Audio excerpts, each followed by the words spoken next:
gucura umwana we ngo apfe. Ibyo wakoze birenze urugero, ntacyo twabona twakwitura.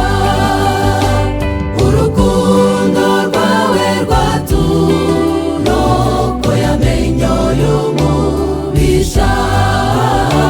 Nta byiringiro twari dufite, twari ahantu habi cyane. Wemeye gusiga byose kugira ngo ducungurwe. Nukuri iyo neza n'imbabazi bizatwomaho iminsi yose.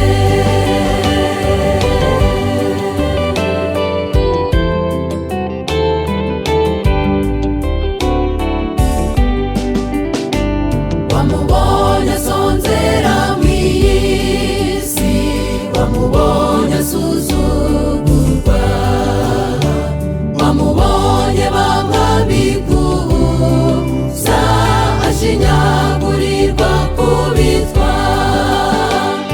Ibyo byose byari ku bwacu kugira ngo ducungurwe.